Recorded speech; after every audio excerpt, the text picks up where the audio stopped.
Gloire à Dieu. Soyez bénis, peuple de Dieu. Je vous salue dans le beau et précieux nom de notre Seigneur et Sauveur Jésus-Christ de Nazareth. Pour des raisons donc indépendantes de notre volonté, nous faisons donc le culte comme vous le savez. Et nous bénissons le Seigneur pour vos vies dans vos maisons. Pour vous qui nous recevez donc au travers donc des réseaux sociaux. Que la grâce et que la faveur de Dieu donc repose sur vos vies. Nous allons donc commencer ce moment. Et sans plus tarder, nous allons prier et présenter donc le culte de ce jour à notre Dieu. Élevons donc ensemble nos voix et prions le Seigneur donc pour présenter ce moment au Seigneur. Éternel des armées, notre Père et notre Dieu, nous voulons te rendre grâce et nous voulons bénir ton saint nom. Nous voulons t'élever, nous voulons t'exalter. Tu es le Dieu qui est fidèle. Tu es le Dieu qui est plein de bonté. Tu es le Dieu qui nous aime et qui rend ce moment possible. Nous voulons te dire merci pour ce culte de ce dimanche. Merci pour ce temps que tu permets. Nous voulons, notre Père et notre Dieu, d'entrée de jeu te dire merci pour tout ce que tu fais pour nous. Et nous voulons aussi, Seigneur, notre Seigneur, te présenter ce moment. Nous voulons te confier tous les aspects de ce culte, notre Père et notre Dieu. Nous prions que tu conduis toutes choses ce matin, que tu nous fasses du bien par le message de ce jour, que tu nous fasses du bien au travers donc de la louange, de l'adoration, que tu nous fasses du bien au travers de tous les aspects de ce culte. Sois célébré, sois glorifié, sois élevé, sois exalté, toi notre Père et toi notre Dieu, au nom de Jésus-Christ de Nazareth. Amen. Amen. Que Dieu vous bénisse et que sa grâce encore repose sur vos vies. Avant donc de passer à la louange et à l'adoration, nous allons encore élever nos voix et nous allons prier le Seigneur ce matin afin que notre Dieu donc puisse inspirer, conduire donc le groupe de louange de sorte que au travers donc de la louange et de l'adoration qui va se faire en ce jour, nous soyons vraiment entraînés dans la présence de Dieu. Élevons ensemble donc nos voix et prions le Seigneur. Nous voulons, notre Père et notre Dieu, te confier ce matin, Éternel des armées, tout l'ensemble du groupe de louange et d'adoration, en passant par les instrumentistes, en passant par, Éternel des armées, tes servantes qui vont, ô Éternel des armées, apporter la louange et l'adoration. Nous prions que tu étendes ta main sur leur vie. Nous prions que tu les inspires, que tu les conduis, Seigneur. Nous prions qu'au travers donc de ce moment de louange et d'adoration, que nous soyons transportés dans ta présence au nom de Jésus. Nous prions, Père, que tout ce qui pourrait nous distraire, soit banni maintenant au nom de Jésus-Christ de Nazareth. Et que maintenant même, Seigneur, nous puissions nous disposer pour te célébrer, nous disposer pour te louer, nous disposer pour t'adorer, nous disposer pour te rendre gloire au nom de Jésus-Christ de Nazareth. Nous prions qu'il en soit ainsi. Béni sois-tu, Seigneur, au nom de Jésus-Christ de Nazareth. Amen. Alléluia. Je voudrais que quelqu'un depuis sa maison, depuis là où il se trouve, puisse se tenir debout maintenant avec moi. Ensemble, nous allons acclamer le Seigneur, notre Père et notre Dieu, pour sa grande bonté, pour sa grande fidélité, pour ce qu'il fait pour nous. Oh, de là où tu te trouves dans ta maison, tiens-toi debout maintenant avec moi. Et ensemble, donc, poussons des cris de joie. Acclamons le Saint des Saints. Acclamons le Seigneur des Seigneurs. Acclamons le rocher des siècles. Acclamons l'Éternel des armées. Acclamons le Dieu Tout-Puissant. Acclamons celui qui vit à jamais. Acclamons celui qui n'a pas de commencement et de fin. Acclamons le véritable Dieu. Acclamons le Seigneur des Seigneurs ce matin. Alléluia. Béni soit celui-là qui revient, qui est éternel et qui est Seigneur. Alléluia. Alléluia. Est-ce que tu es dans la joie comme moi? Oh, que le nom de notre Dieu soit béni. Je sais une chose, c'est que notre Dieu est fidèle et que ce temps ne sera pas définitif. Nous allons certainement sortir donc de ce confinement pour nous retrouver encore ensemble pour célébrer le Seigneur ensemble. Oh, je veux te voir, oh, de là où tu te trouves, pour que nous puissions ensemble rendre gloire à Dieu encore. Que la grâce et que la faveur de Dieu donc repose sur ta vie. Et nous allons maintenant passer à un temps donc de louange et d'adoration. Disposons-nous ce matin encore dans nos salons, dans nos maisons, pour célébrer ensemble le Seigneur, avec nos pas de danse, avec nos voix, avec nos mains, pour célébrer notre Dieu, avec le groupe Sion. Soyez bénis, peuple de Dieu. Amen. Alléluia, alléluia. Est-ce que nous pouvons acclamer le Seigneur de là où nous sommes, pour lui rendre l'honneur, la gloire? Ah, il est digne d'être élevé, il est digne d'être magnifié. Oh, que nous sommes heureux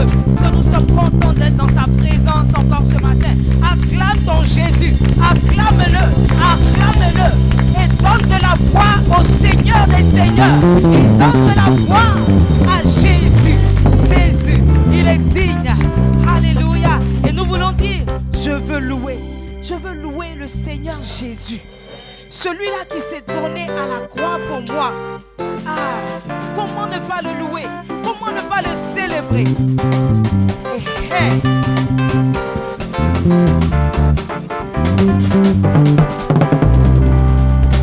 Si tu es avec moi, là où tu es dans ta maison, tiens-toi debout et donne des pas de danse au Seigneur des Seigneurs.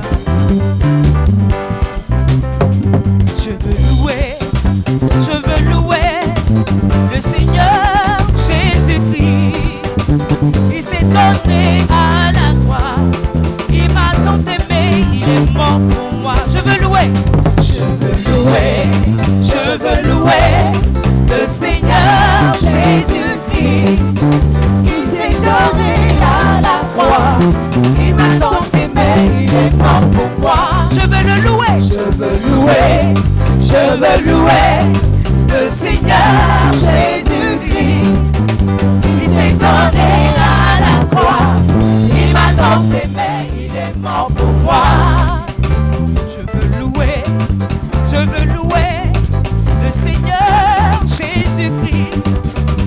Il s'est donné à la croix, il m'a tant aimé, il est mort pour moi. Je veux louer le Seigneur Jésus-Christ. Il s'est donné à la croix, il m'a tant aimé, il est mort pour moi. Alléluia, alléluia, alléluia. Je veux louer Dieu, alléluia, alléluia. Je veux louer Dieu, alléluia, alléluia.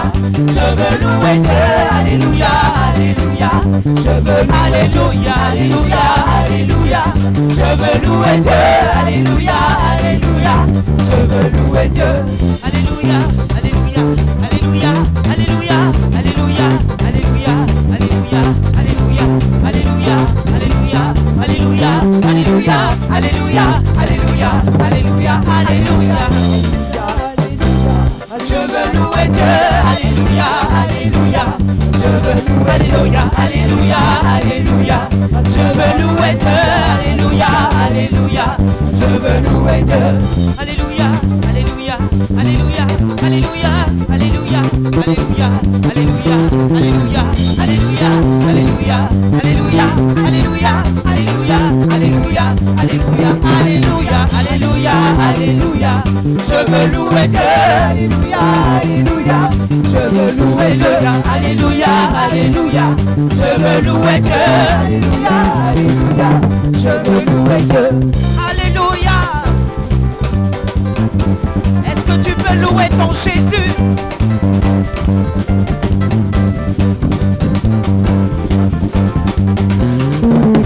Ton amour nous environne, Seigneur. Ta gloire resplendit tout comme le soleil. Ton amour nous environne, oh Seigneur. C'est pourquoi nous espérons tous en toi. Ton amour nous environne, oh Seigneur. Ta gloire resplendit tout comme le soleil. Ton amour nous environne, oh Seigneur. C'est pourquoi nous espérons tous en toi. Ton amour nous environne, oh Seigneur. Ton amour nous fait du bien encore ce matin. Le soleil. Ton amour nous environne, oh Seigneur. C'est pourquoi nous espérons tous en toi. Oh, gloire à ton nom, auteur de notre joie. Gloire à ton nom, toi qui nous as sauvés. Gloire à ton nom, toi qui nous aimes tant. C'est pourquoi nous espérons tous en toi. Oh, gloire à ton nom, auteur de notre joie. Gloire à ton nom, toi qui nous as sauvés. Gloire à ton nom, toi qui nous aimes tant. C'est pourquoi nous espérons tous en toi. Gloire à ton nom, auteur de notre joie. Gloire à ton nom, toi qui nous as sauvés. Gloire à ton nom, toi qui nous aimes tant. C'est pourquoi nous espérons tous en toi. Tu n'as pas exigé de garantie avant de manifester cet amour. Ton bras de fer, tu l'as tendu vers nous pour nous arracher du feu de Tu n'as pas exigé de garantie avant de manifester cet amour. Ton bras de fer, tu l'as tendu vers nous pour nous arracher feu de l'enfer. Gloire à ton nom, Auteur de notre joie, gloire à ton nom, toi qui nous as sauvés, gloire à ton nom, toi qui nous aimes tant. C'est pourquoi nous espérons tous en toi. gloire à ton nom, Auteur de notre joie, gloire à ton nom, toi qui nous as sauvés, gloire à ton nom, toi qui nous aimes tant. C'est pourquoi nous espérons tous en toi. gloire à ton nom, Auteur de notre joie, gloire à ton nom, toi qui nous as sauvés, gloire à ton nom, toi qui nous aimes tant. C'est pourquoi nous espérons tous en toi. tu es digne, oh Dieu, tu es digne, oh Dieu, tu es digne, oh Dieu, tu es digne, oh Dieu, oui, tu es digne, Tu es digne, oh Dieu, tu es digne, tu es digne, oh Dieu, tu es digne, tu es digne, oh Dieu, alléluia, tu es digne, oh Dieu, digne d'être magnifié, tu es digne, oh Dieu, oh tu es digne, tu es digne, oh Dieu, digne, digne, digne Seigneur, tu es digne, oh Dieu, alléluia, tu es digne, oh Dieu, oh tu es digne, tu es digne, oh Dieu, oh tu es digne, tu es digne, oh Dieu, digne d'être élevé, tu es digne, oh Dieu, alléluia, tu es digne, oh Dieu, oh tu es digne, tu es digne, oh Dieu, digne, digne, tu es digne, oh Dieu, tu es digne d'être tu célébré, es digne, oh tu Dieu, es digne d'être acclamé, tu es digne d'être élevé, oh tu es digne, tu es digne, oh Dieu, digne, digne, digne, tu es digne, oh Dieu, alléluia, tu alléluia, es digne, oh Dieu, tu es digne, oh Dieu, digne, digne, digne, digne, tu es digne, oh Dieu, oh tu es digne, tu es digne, oh Dieu, oh Jésus, tu es digne, tu es digne, oh Dieu, alléluia, tu es digne, oh Dieu.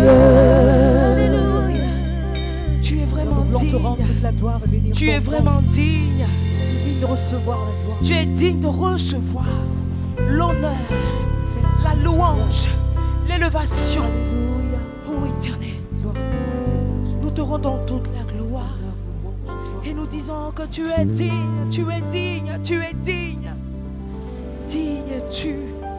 Digne tu, agneau de Dieu. Digne tu, digne tu. Oh, oh, oh, oh. Hey. Est-ce que tu peux pousser des soupirs inexprimables vers ton Dieu? Oh, oh, oh, oh. Oh, oh, oh, oh. Tu es digne.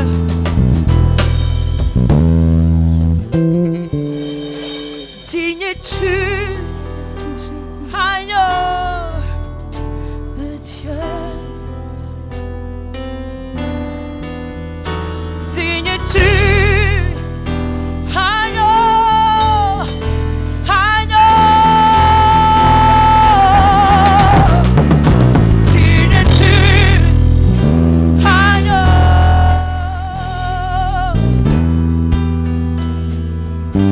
Vivo sacre. Digne es-tu, agneau de Dieu. Digne es-tu, agneau de Dieu. Disons-le ensemble, digne es-tu, digne es-tu, agneau de Dieu, digne es-tu, agneau de Dieu.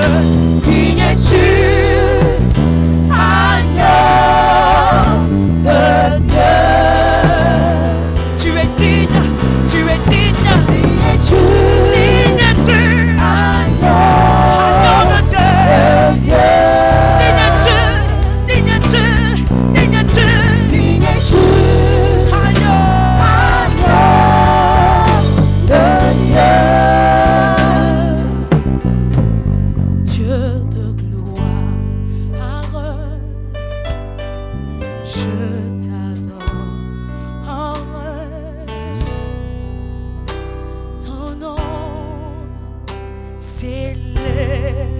en majesté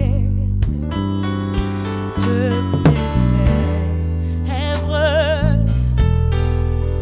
Je célèbre ta victoire, ton règne, ton autorité.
L'univers tout entier proclame que tu es digne.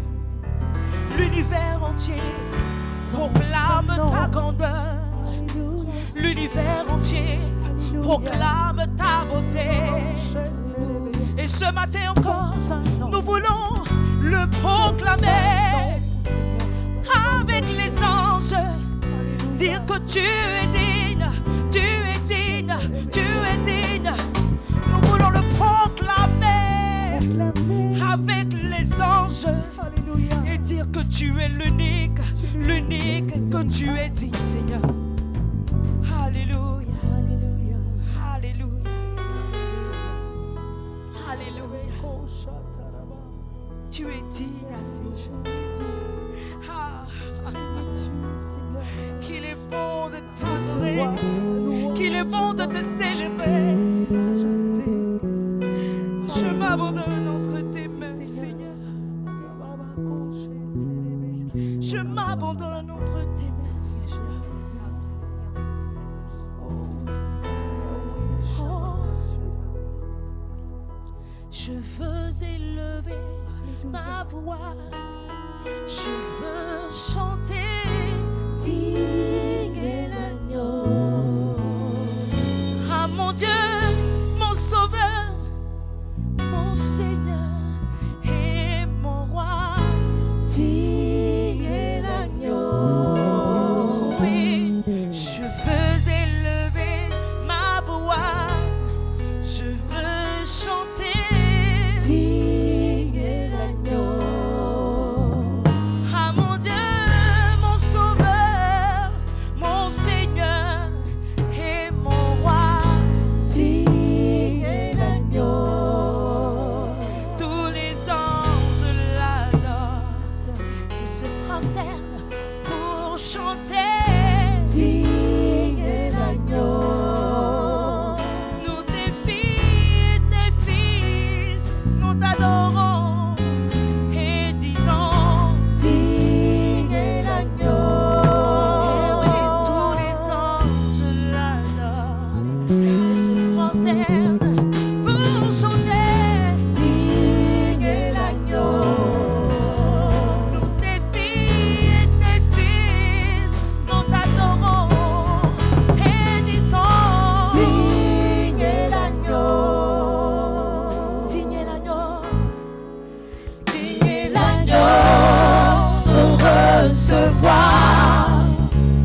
Louange, honneur et majesté, priez l'agneau.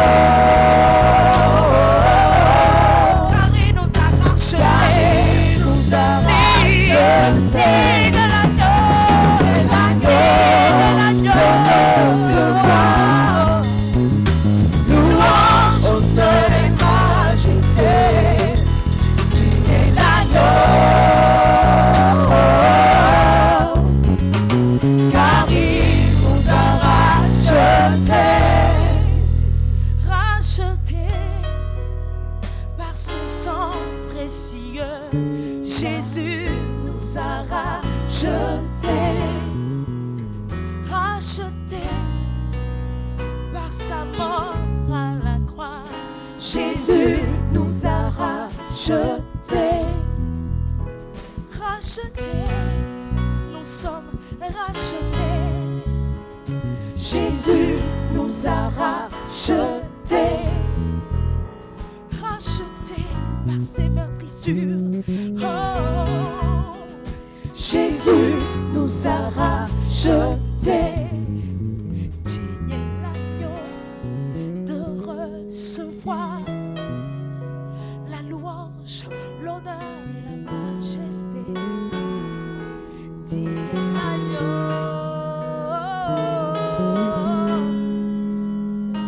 Car il nous a rachetés. Il nous a rachetés.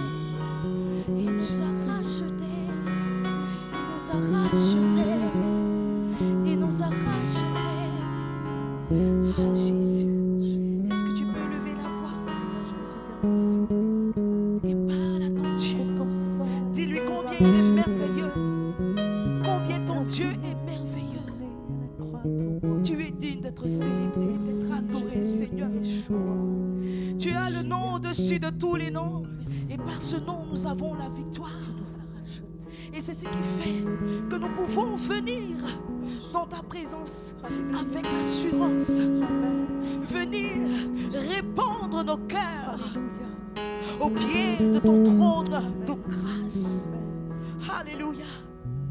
Accepte-nous tels que nous sommes, Seigneur. Et viens à notre secours. Tu es digne. Tu es digne. Tu es digne.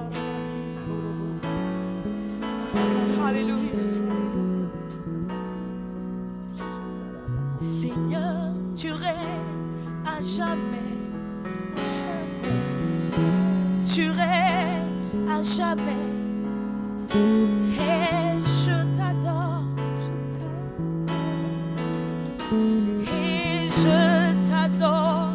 Disons-le ensemble. Seigneur, tu règnes. Seigneur, tu règnes à jamais. Tu règnes à jamais. Tu règnes à jamais. Et je t'adore. Et je t'adore. Et je t'adore. Dis-le encore plus fort. Seigneur, tu règnes. Seigneur, tu règnes à jamais. Tu règnes à jamais. Tu règnes à jamais. Et je t'adore. Je t'adore. Et je t'adore. Tu règnes. Tu règnes. Tu règnes. Tu règnes. Tu règnes. Tu règnes. Tu règnes. Seigneur, tu règnes. Et je t'adore. Et je t'adore. Et je t'adore. Tu règnes. Tu règnes. Tu règnes. Tu règnes. Tu règnes. Tu règnes. Tu règnes. Seigneur, tu règnes. Et je t'adore. Et je t'adore. Tu vis à jamais. Tu vis. Tu vis. Tu vis. Tu vis. Tu vis. Tu vis. Seigneur, tu vis. Et je t'adore. Et je t'adore. Tu règnes. Tu règnes. Tu règnes. Tu tu règnes, tu règnes, tu règnes. oh Seigneur, tu règnes. Et je t'adore. Je t'adore mon Jésus, Et je t'adore. tu vis, Tu vis, tu vis, tu vis, tu vis, tu vis. oh, Seigneur, tu vis. Et je t'adore. Et je t'adore. tu règnes, Tu règnes, tu règnes, tu règnes, tu règnes, tu règnes. oh, Seigneur, tu tu règnes. règnes, Et je t'adore. je t'adore, Et je t'adore. tu règnes, tu règnes, Tu règnes, tu règnes, tu règnes, tu règnes, tu règnes. Seigneur, tu règnes. Et je t'adore. et je t'adore, Et je t'adore. Et je t'adore. Et je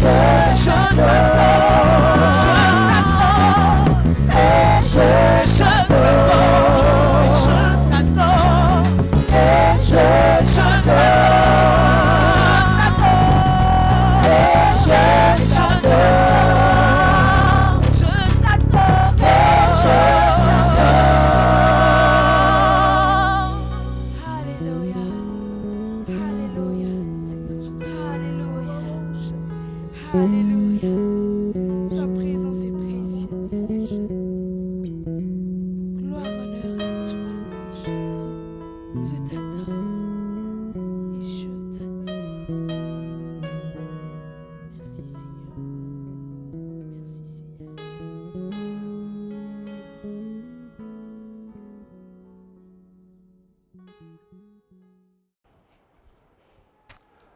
Alléluia.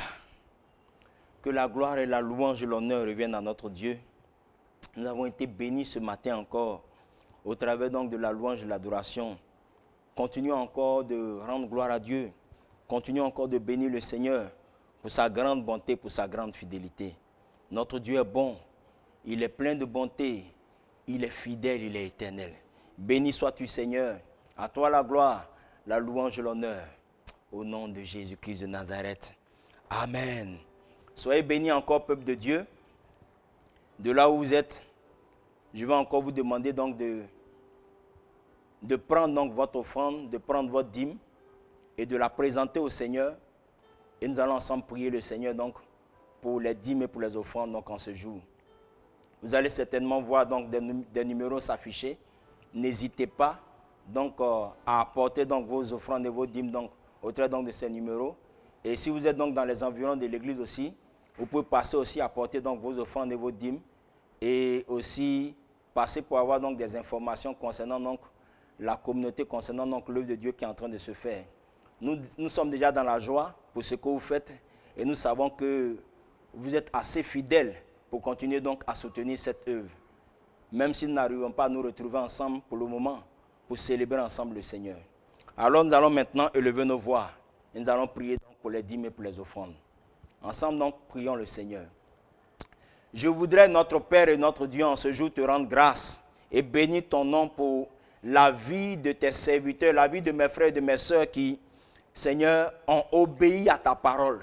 Ils n'ont pas obéi aux instructions d'un leader, d'un homme de Dieu de cette communauté, mais ils ont obéi à la voix du Seigneur en apportant de leurs offrandes et de leurs dîmes, en continuant d'être fidèles, en continuant de soutenir, Seigneur des Seigneurs, ton œuvre, malgré le fait que nous ne nous retrouvons pas, Seigneur des Seigneurs, pour apporter ensemble à la chair nos offrandes et nos dîmes. Je prie maintenant que là où ils se trouvent, à cause de la bonne foi et de la bonne attitude qu'ils ont, que tu répandes ta grâce sur leur vie, que tu les bénisses, Seigneur, que tu bénisses leur maison, que tu bénisses le travail de leurs mains.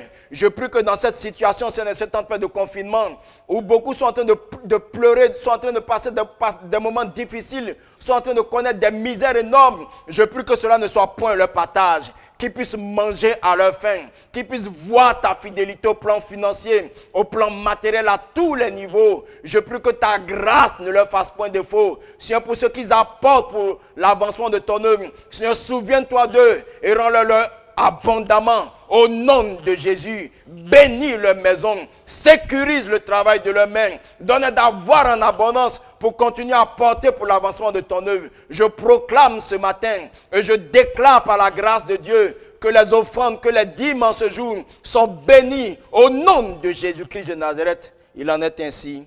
Amen. Alléluia. Soyez bénis, peuple de Dieu. Ce dimanche est un dimanche particulier parce que c'est aussi un culte spécial. Et sans plus tarder, nous allons passer donc à l'exhortation donc de la Sainte Seine. Et après quoi donc, nous allons prendre ensemble le repas du Seigneur. Et à la suite donc de cela, nous allons prier donc pour introduire le serviteur que le Seigneur s'est choisi en ce jour pour nous apporter donc le conseil du Seigneur. Soyez bénis dans vos maisons. Nous allons prendre nos Bibles dans le livre donc de Luc au chapitre 22, du verset 14 au verset 20. Luc chapitre 22, du verset 14 donc au verset 20. Je lis la parole de Dieu.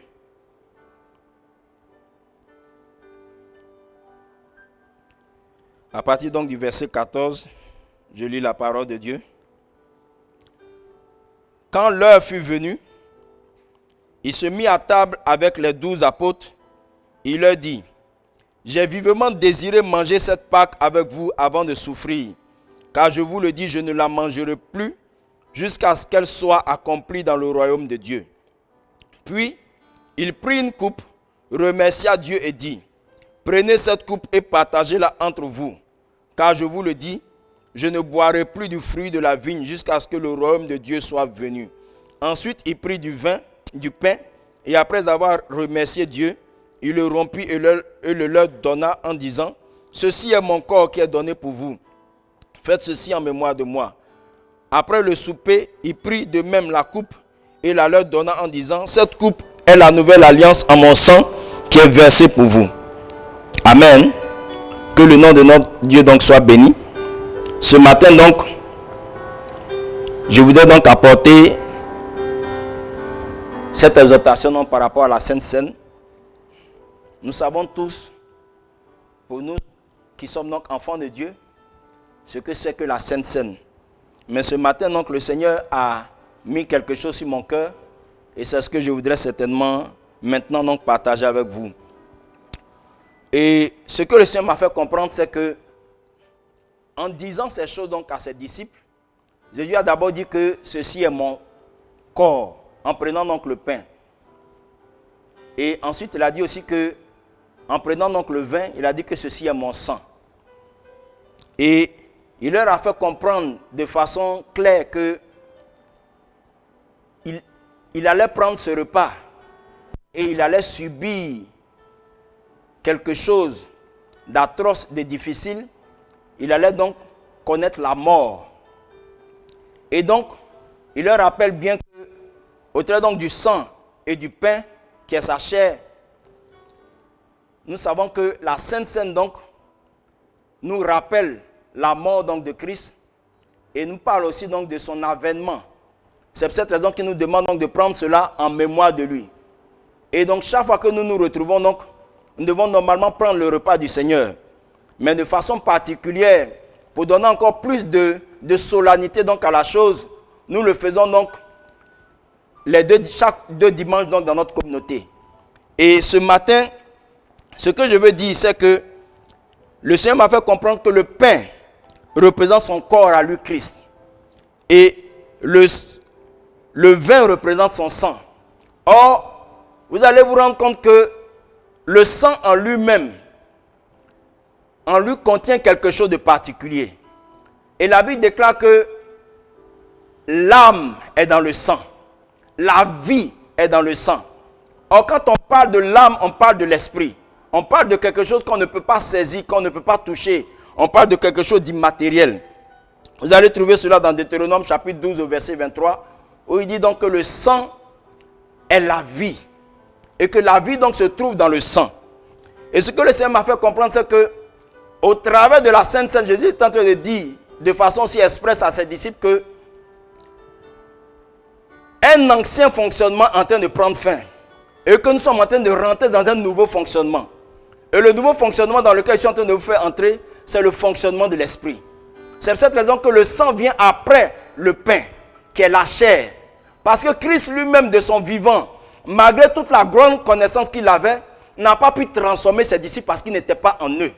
Aussi longtemps que l'esprit n'est pas en nous, un homme ne peut être transformé. Donc il fallait qu'il puisse partir afin que l'esprit vienne demeurer dans la vie des disciples, pour que les disciples soient réellement affermis et convertis et réellement transformés. Donc, de par la Sainte Seine, le Seigneur est en train de dire que un ancien fonctionnement est en train de prendre fin, afin qu'un nouveau fonctionnement puisse venir s'installer. Et au-delà de tout ce que nous sommes en train de voir présentement sur cette terre, nous sommes en train aussi de comprendre que l'Église est en train d'entrer dans un nouveau fonctionnement, dans une nouvelle saison. Et je voudrais qu'on puisse comprendre que, au-delà de ce que de la Sainte Seine, c'est un nouveau fonctionnement, le fonctionnement de l'Esprit. Donc chaque fois que nous prenons la Sainte Seine, nous sommes en train de dire au Seigneur que nous acceptons ton Esprit, nous le recevons et nous voulons maintenant fonctionner, nous voulons maintenant marcher, nous voulons maintenant opérer avec l'Esprit de Dieu. C'est aussi ce que veut dire le repas de la Sainte Seine. Donc si tu avais l'habitude de le prendre ou bien de le voir comme juste la mort du Seigneur, ou bien aussi comme cela pourrait te rappeler aussi le retour du Seigneur, comprends aussi aujourd'hui que la Sainte Seine, c'est aussi un nouveau fonctionnement. Un fonctionnement avec le Saint-Esprit. Parce que l'Esprit vient après la chair. Le sang vient après le pain. Et quand nous prenons le sang, nous scellons donc l'alliance. Ce qui veut dire que dans cette nouvelle alliance, le Saint-Esprit en venant vient sceller les choses. Et vous allez comprendre que dans le corps humain, le sang se trouve dans toutes les parties du corps. Or, l'Esprit dit, Jésus dit à ses disciples que quand l'Esprit viendra, il vous conduira dans toute la vérité. Ce qui veut dire que le Saint-Esprit fait quoi? Nous conduit dans toute la vérité. De la même manière que le sang circule dans tout le corps. Ce qui veut dire que on ne peut pas avoir un corps dans lequel il n'y a pas de sang qui circule. Lorsque le sang ne circule plus dans le corps est inanimé, le corps est mort. De la même manière aussi, le Saint-Esprit vient nous faire quoi? Vient nous conduire pleinement en Christ. Vient nous conduire dans toute la vérité. C'est pour cette raison qu'il est bon de comprendre que dans cette nouvelle dimension, dans cette nouvelle ère dans laquelle l'Église est en train d'entrer, il faut que nous puissions marcher réellement avec le Saint-Esprit. Et chaque fois que nous prenons la Sainte Seine, comprenons aussi que c'est une manière de dire au Seigneur, Père, le temps du fonctionnement avec la chair est terminé. C'est maintenant le temps du fonctionnement avec l'Esprit de Dieu. Parce que Christ est parti afin que le Saint-Esprit puisse venir. Et d'ici quelques semaines, nous allons entrer dans la Pentecôte. Je voudrais t'encourager à te préparer, afin que même si nous ne nous retrouvons pas dans nos églises, dans ce confinement, que la grâce de Dieu puisse descendre sur ta vie d'une façon particulière à cette Pentecôte. Afin que nous puissions aller dans une autre dimension. Parce qu'au sortir de ces choses, il faut qu'on puisse voir une église qui entre dans une nouvelle dimension avec le Seigneur. Et pour que nous puissions entrer dans cette nouvelle dimension avec le Seigneur, il faut qu'on puisse donner au Saint-Esprit la place qui lui sied. La place qu'il doit avoir. Et dans ce nouveau fonctionnement, l'Esprit doit être au devant. De la même manière que le sang circule dans tout le corps, le Saint-Esprit veut nous emmener dans toute la vérité. Le Saint-Esprit veut nous emmener à connaître pleinement Christ. Je veux aussi te dire ce matin que, au travers de ce repas, tu ne prends pas juste un repas, mais tu prends un remède.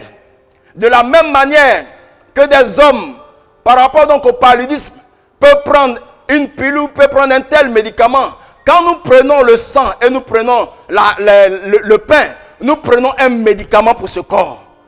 Nous prenons une vie pour ce corps. Nous prenons une bénédiction pour ce corps. Nous prenons une grâce pour ce corps. Nous prenons quelque chose qui renouvelle nos forces. Alléluia. C'est pour cette raison que je veux que de là où tu te trouves dans ta maison, que tu puisses prendre avec sérieux, que tu puisses prendre avec foi la chair et le sang du Seigneur. Je ne sais pas comment tu as eu l'habitude de le prendre, mais comprends que quand tu es en train de prendre le sang, quand tu es en train de prendre le pain, quand tu es en train de prendre le vin, tu es en train de prendre un remède pour ton corps. C'est pour cette raison que si tu le prends avec foi maintenant, je t'assure que dans ta maison, si quelque part tu étais malade, la vie, la santé, la bonne guérison va commencer à prendre place. Même si tu étais atteint de ce virus, en prenant ce corps, en prenant ce sang, avec foi, la vie va être ton partage et le virus va disparaître de ton sang, de ton corps, au nom de Jésus-Christ de Nazareth. Prends-le avec foi, bien-aimé, car c'est un remède pour ce corps. De la même manière que ça nous prépare à l'avènement du Seigneur, ça nous rappelle donc la mort et la résurrection de Christ. En même temps aussi, c'est une bénédiction pour notre corps. Quand je prends ce pain et quand je bois le vin, bien-aimé, j'ai cette assurance que le pain et le vin en moi est comme un médicament, comme un alicament, comme un remède pour briser en moi la maladie, pour détruire tout ce qui était faible en moi, pour me rendre fort dans le Seigneur. Alors sois fortifié ce matin.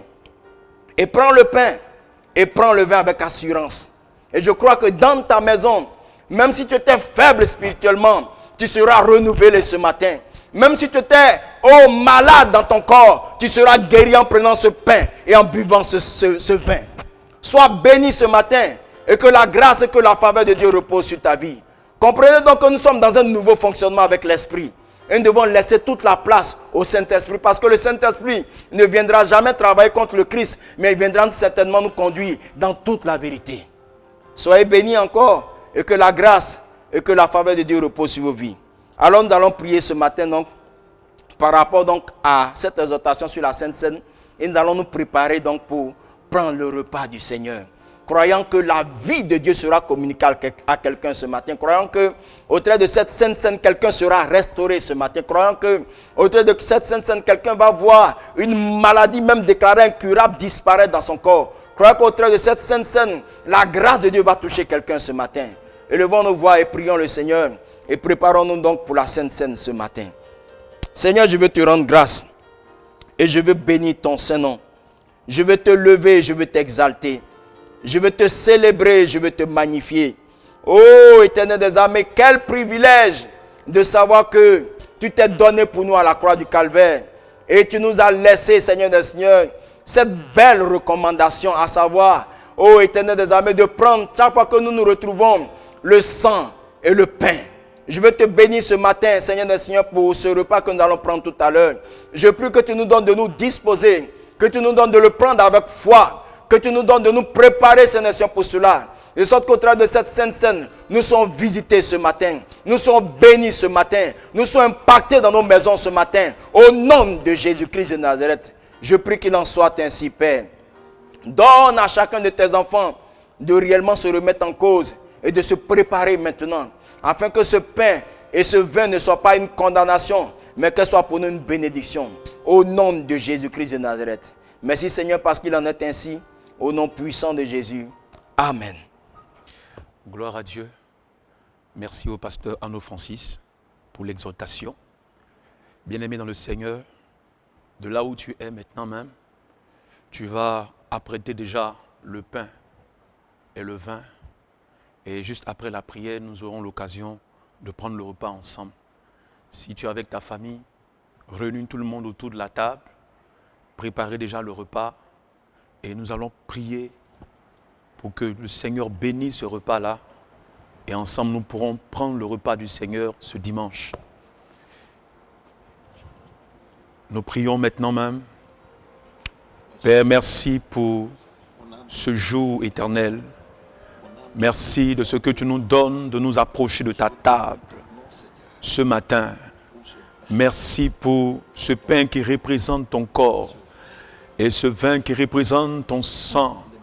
Oh, merci pour ces symboles, mais qui sont forts pour nous, éternels. Nous prions que, en ces heures difficiles, pour toutes les personnes éternelles qui sont en train de prendre ce repas avec nous, nous prions que tu les visites et que tu les touches au travers de ce repas, que tu les restaures et que ce repas apporte la vie. La Bible dit, celui qui a ressuscité Christ entre les morts vous apportera la vie à vos membres. Merci de bénir ce repas. de bénir ce vin, de bénir ce pain. Au nom de ton Fils Jésus-Christ de Nazareth. Merci Seigneur. Merci Seigneur. Alléluia. Et maintenant, nous allons prendre le pain. Si tu es là avec tes enfants, ta famille, nous allons prendre ensemble le pain. Jésus a dit, prenez ce pain qui représente mon corps. Et ensuite, nous allons prendre le vin. Il dit, prenez cette coupe de la nouvelle alliance qui représente mon sang qui est versé pour vous. Et il a dit aussi que chaque fois que vous retrouvez, faites cela en ma mémoire. Et ce matin, nous voulons nous rappeler de Christ au travers de ce repas.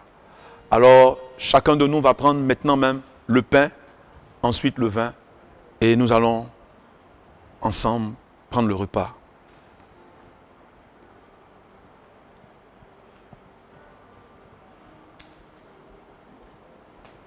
Et dès que tu prends, continue de prier de là où tu es. Dès que tu prends, continue de prier. Et ce matin, l'équipe pastorale est là, dirigée par le pasteur Franck Silva. Nous sommes tous là, derrière cette table, dans vos maisons, pour qu'ensemble nous puissions prendre ce repas. Et maintenant, nous allons prendre le repas ensemble. Vous pouvez ensemble prendre le repas, le pain.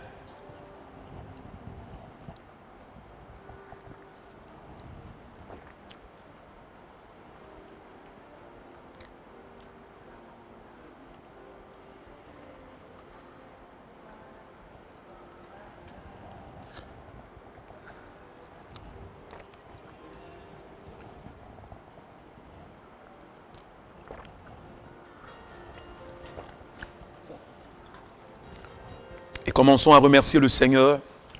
Disons merci à Dieu. De là où vous êtes maintenant même, remerciez le Seigneur, remerciez Dieu. Remerciez le Seigneur pour sa grâce.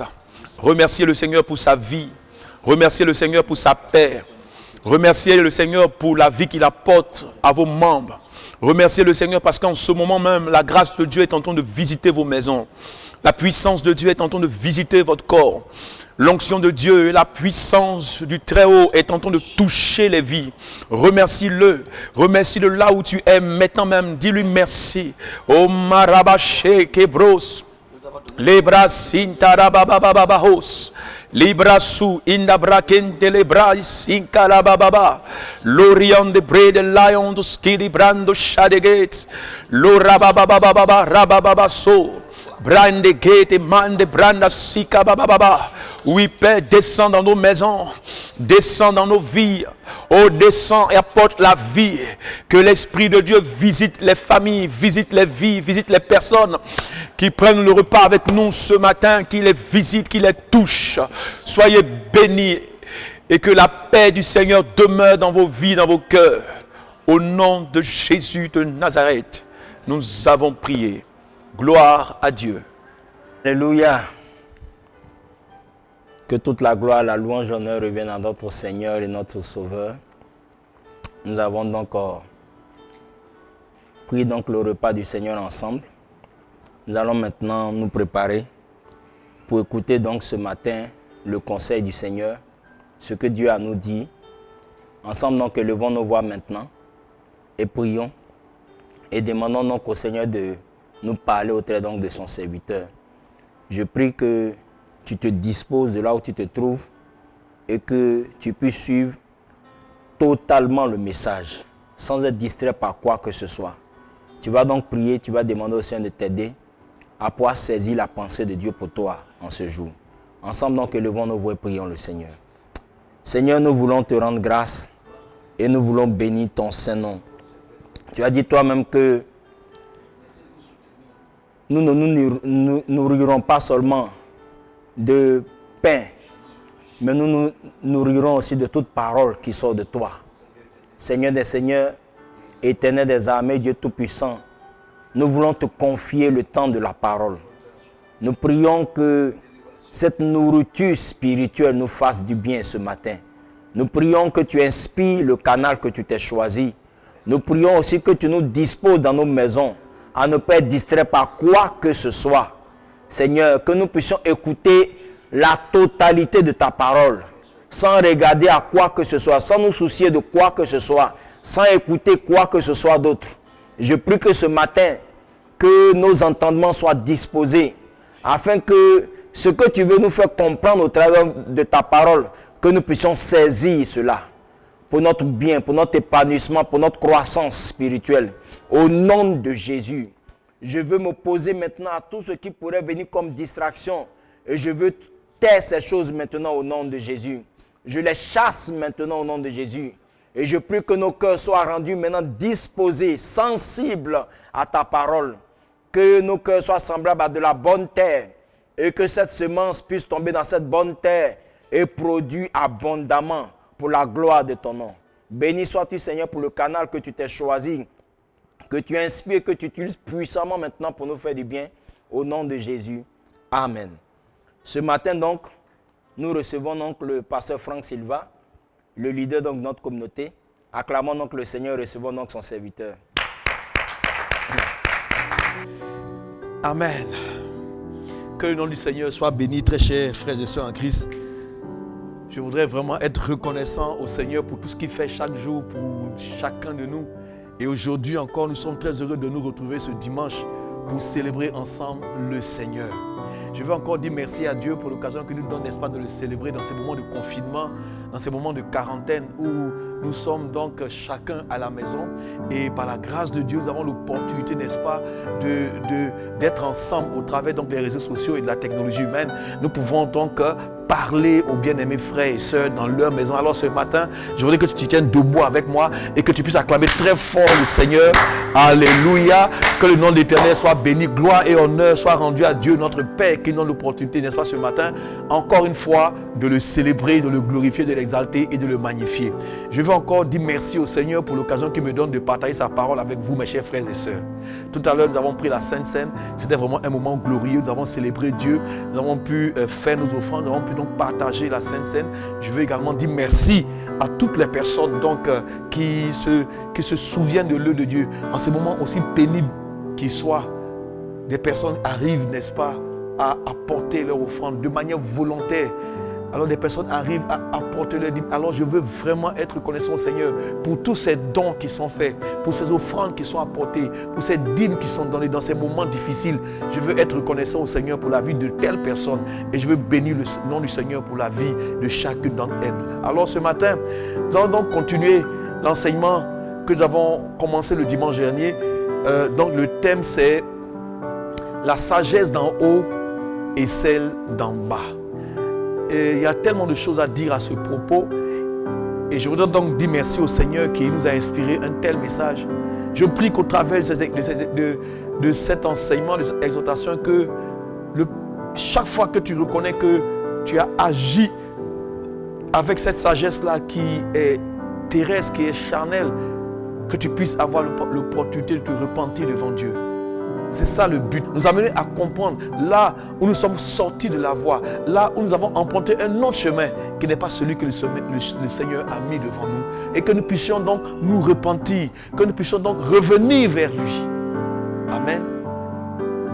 Alors ce matin, nous allons donc aborder la troisième partie de cet enseignement, étant entendu que le mercredi dernier, lors d'un direct que j'ai fait donc à la maison, le mercredi soir, l'enseignement du mercredi soir, je suis revenu dessus et j'ai encore dit certaines choses. Ce matin, nous allons donc ensemble voir donc la troisième partie de ce message intitulé « La sagesse d'en haut et celle d'en bas ».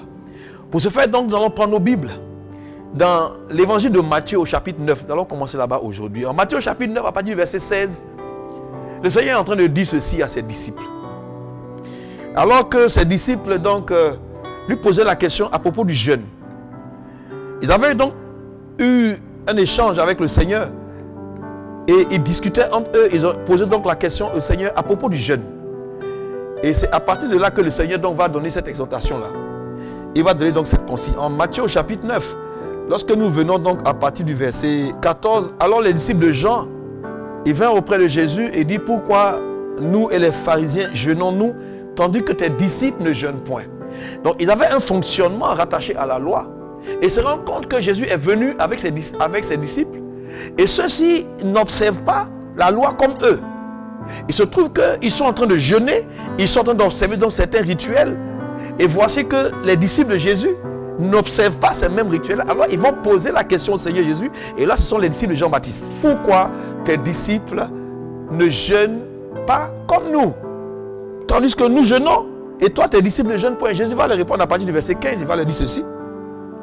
Au verset 15, Jésus leur répondit: les amis de l'époux peuvent-ils s'affliger pendant que l'époux est avec eux? Les jours viendront où l'époux leur sera enlevé, et alors ils jeûneront. Personne ne met une pièce de drap neuf à un vieil habit, car elle emporterait une partie de l'habit et la déchirure serait pire. On ne met pas non plus du vin nouveau dans de vieilles outres. Autrement, les outres se rompent, le vin se répand et les outres sont perdues. Mais on met le vin nouveau dans des outres neuves et le vin donc se conserve. Et le vin et les outres se conservent. Alléluia. Et le vin et les outres se conservent. Ici donc, le Seigneur est interpellé donc, et une question lui est posée par les disciples de Jean-Baptiste qui eux pratiquaient la loi. Et le Seigneur va leur répondre en leur disant que le vin nouveau ne peut pas être mis dans de vieilles outres. Autrement dit, il y a un nouveau système que lui, le Seigneur, est en train d'amener, est en train de mettre en place désormais. Il y a une nouvelle manière de fonctionner qui est en train d'arriver.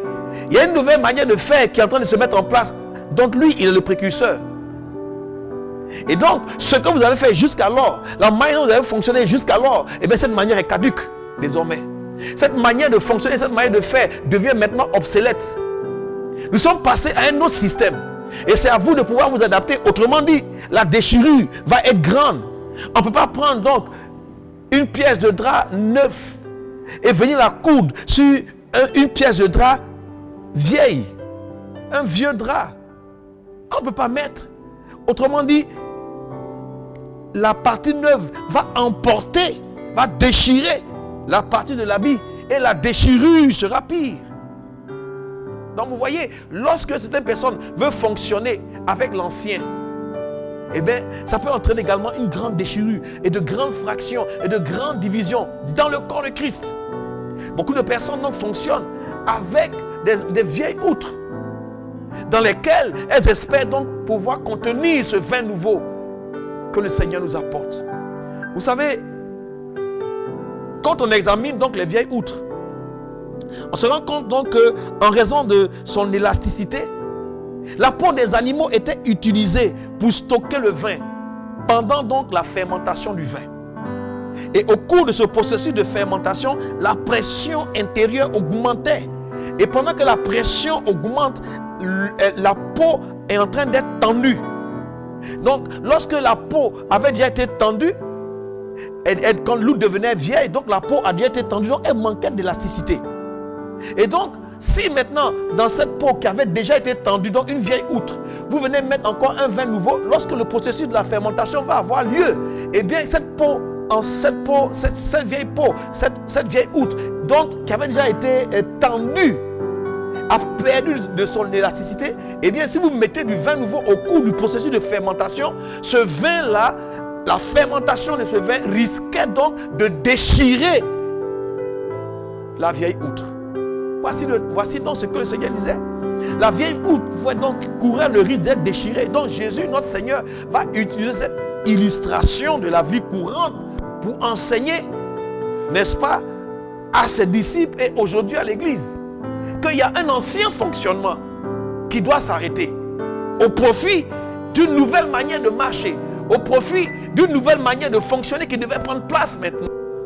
Malheureusement, nous n'avons pas compris ces choses-là. Et aujourd'hui, beaucoup d'hommes de Dieu, beaucoup de serviteurs de Dieu, de servants de Dieu, beaucoup d'enfants de Dieu, beaucoup de fils et de filles de Dieu continuent à fonctionner avec ces choses anciennes-là.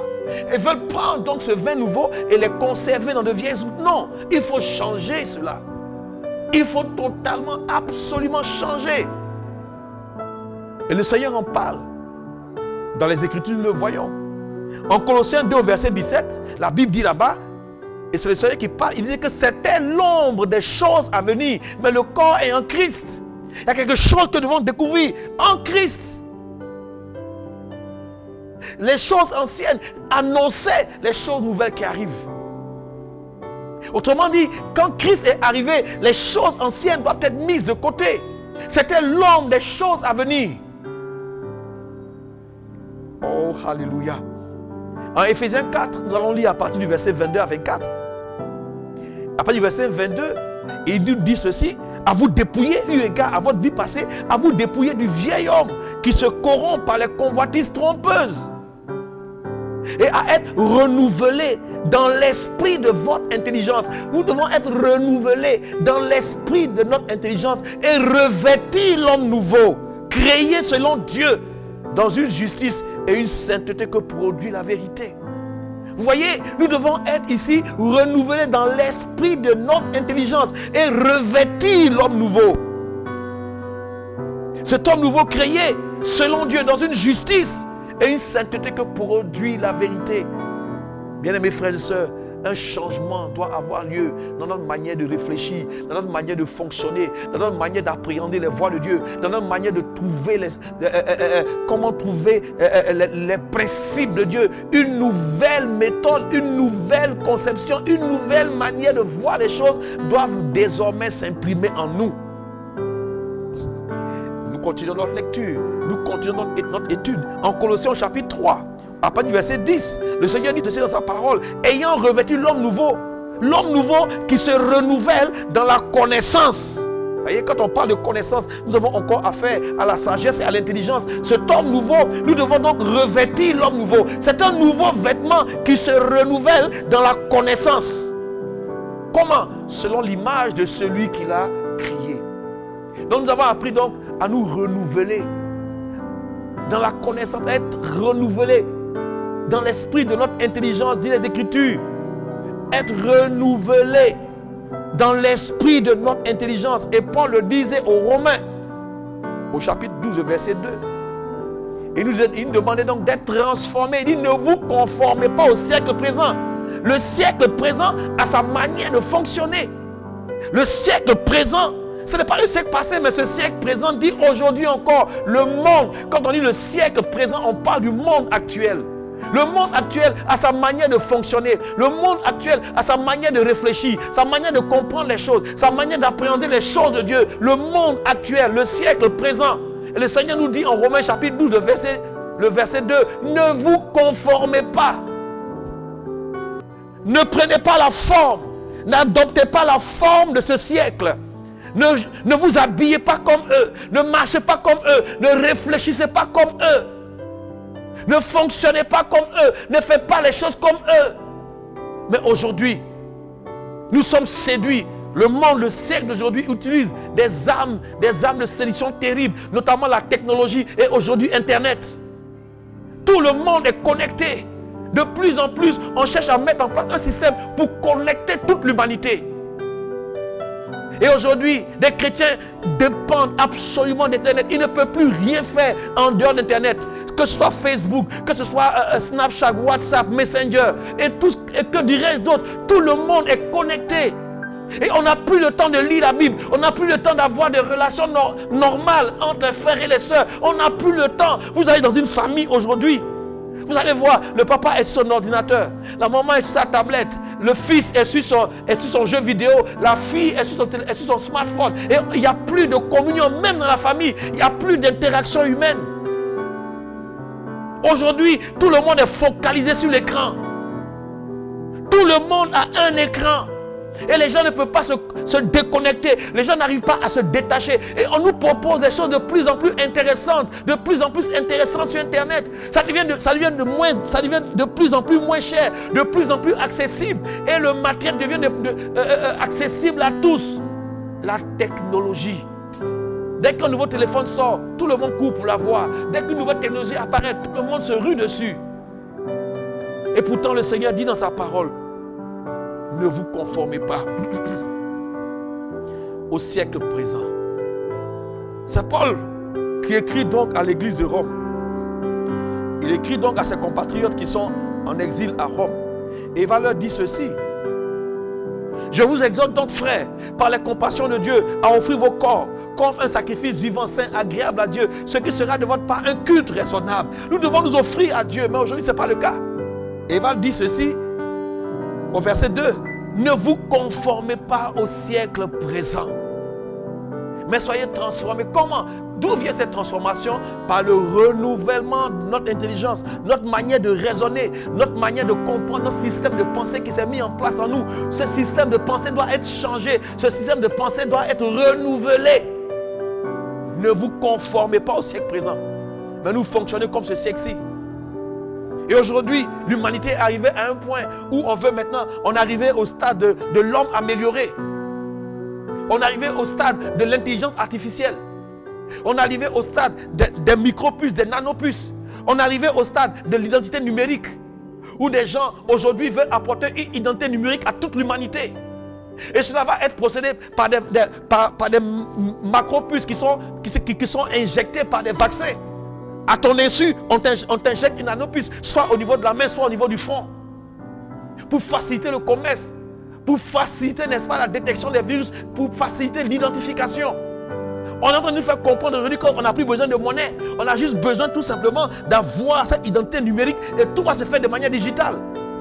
Frères et sœurs, et pourtant le Seigneur nous avertit ici, ne vous conformez pas au siècle présent. Le siècle présent signifie le monde d'aujourd'hui.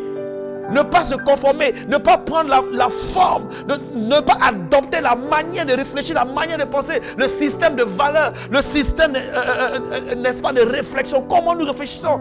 Toutes ces pensées-là, toutes ces manières de faire deviendra, dans le fonctionnement avec le Seigneur, devient obsolète. Combien de personnes aujourd'hui sont devenues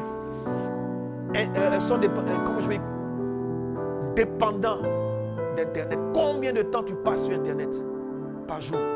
Combien de temps tu passes sur Internet? Et il y a toutes sortes de nouvelles, il y a toutes sortes de vidéos.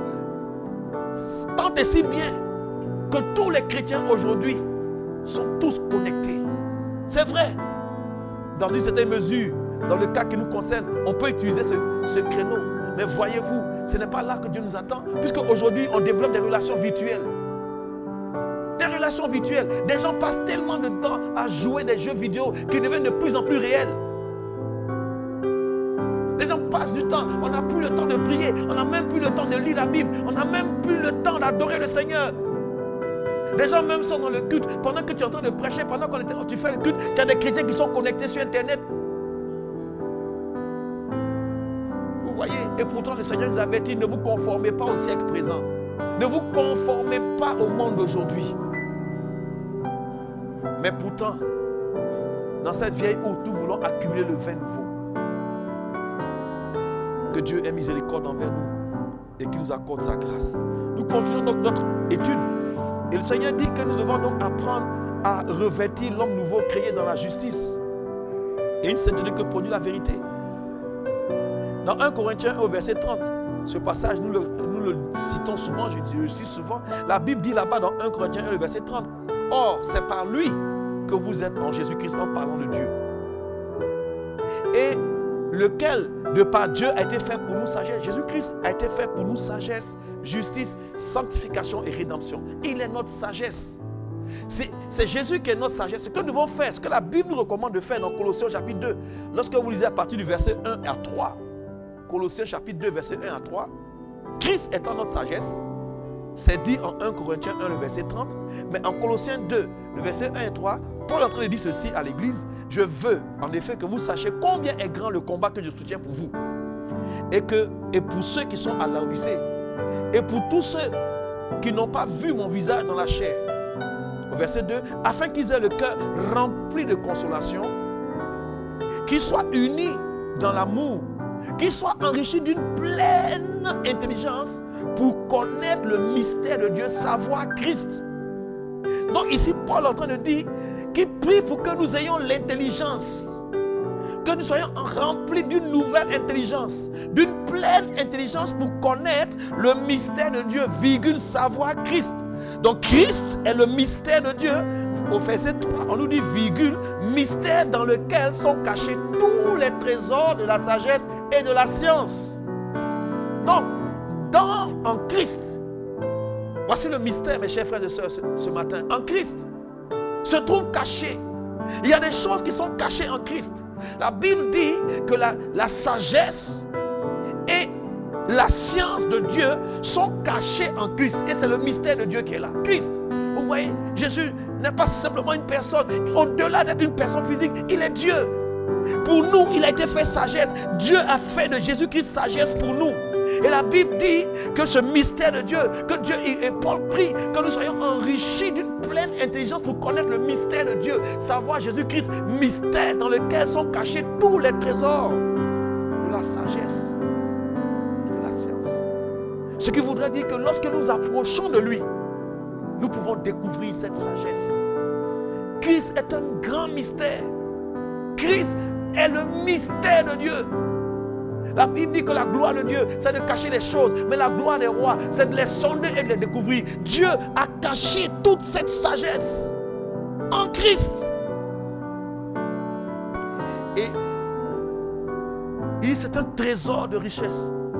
Un trésor de sagesse.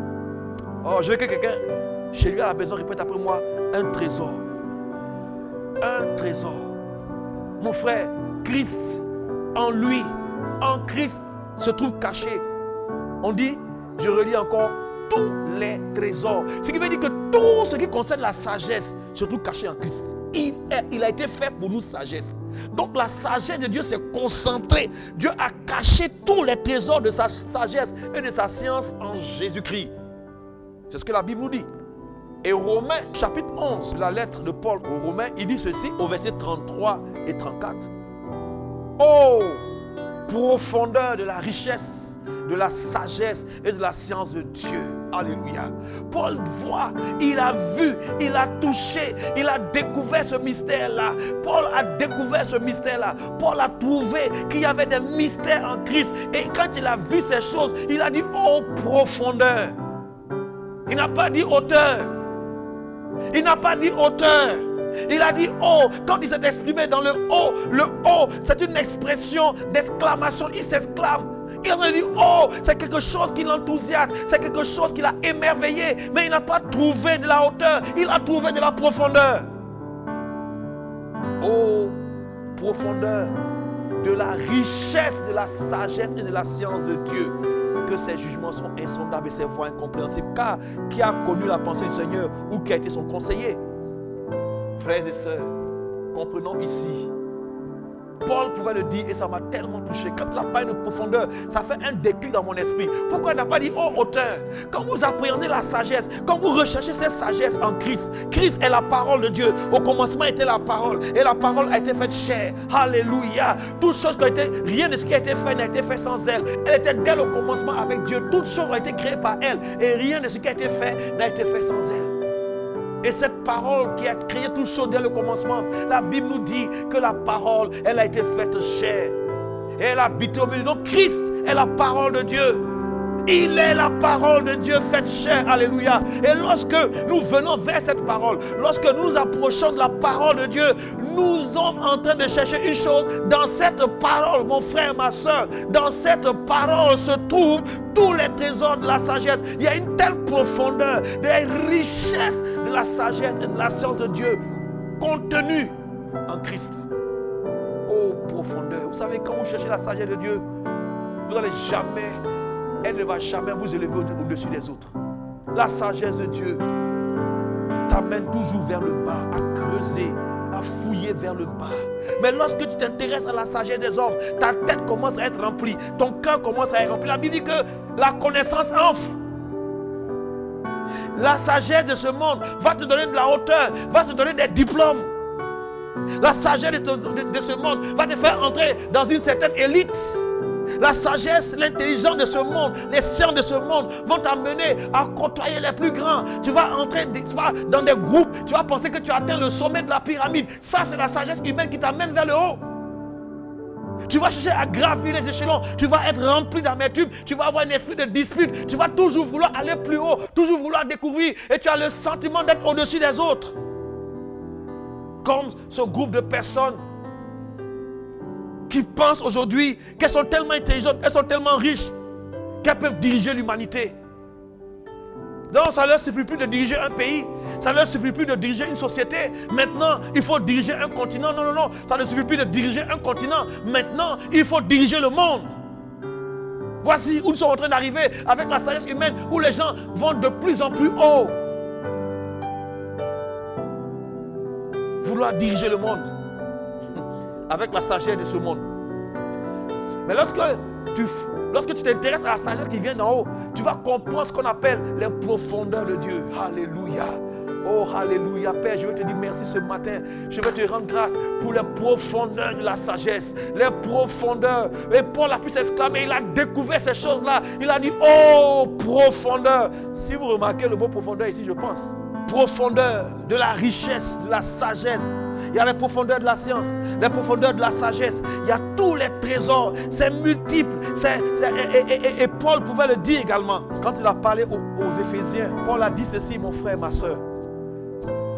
Au chapitre 3, Éphésiens chapitre 3, verset 10, il dit, afin que les dominations et les autorités dans les lieux célestes connaissent aujourd'hui. Paul est en train de dire, afin que tout le monde spirituel, afin que le monde entier sache, connaisse aujourd'hui par l'Église. C'est nous qui sommes l'Église. Et l'Église doit faire quoi? Doit permettre que le monde puisse découvrir, que le monde puisse connaître la sagesse infiniment variée de Dieu. Sinon, comment ils vont découvrir? Si c'est la sagesse de ce monde, ils savent déjà ces choses. Tu ne peux rien leur apporter de nouveau. Comment devenir riche? Ils le savent déjà. Comment bâtir des empires? Ils le savent déjà. Comment construire de nouvelles choses? Ils le savent déjà. Ils savent toutes ces choses-là. Parce que Dieu a déjà mis en l'homme, dès le commencement, Dieu a soufflé en l'homme. Depuis le jardin d'Éden, quand Dieu a créé l'homme, il a soufflé en lui un souffle de vie. Malheureusement, le souffle de vie qui donne l'intelligence, le souffle de Dieu qui donne l'intelligence a été communiqué à l'homme. Et l'homme était doté d'une telle intelligence jusqu'à aujourd'hui, qui vient de Dieu. Mais elle a été corrompue. Elle a été corrompue. L'homme a été séduit, le diable a réussi à séduire l'homme et finalement, il a corrompu cette intelligence de l'homme. C'est pourquoi la Bible dit, c'est pourquoi c'est bien écrit que la sagesse d'en bas, elle est non seulement terrestre, elle est charnelle, mais elle est diabolique parce qu'elle a été corrompue depuis le péché, depuis le jardin d'Éden. Sinon, c'est comment devenir riche. Toi, tu peux être plus riche qu'un païen comment? Ils ont toutes les méthodes pour être riches. Ce n'est pas toi qui vas aller enseigner, c'est dans l'église. Comment venir apprendre à être riche? Mais ce n'est pas possible. Le monde attend autre chose. La création tout entière soupire après la révélation des enfants de Dieu. Où sont-ils? Où est cette sagesse de Dieu? Il faut de la profondeur. Des personnes qui vont venir, oh alléluia, chercher cette sagesse. La Bible dit, quelqu'un parmi vous s'il manque de sagesse, qui la demande à Dieu? C'est Jacques qui le dit. Qui la demande à Dieu, qui donne à tout simplement et sans reproche. Mais qui la demande sans douter, qui la demande avec foi.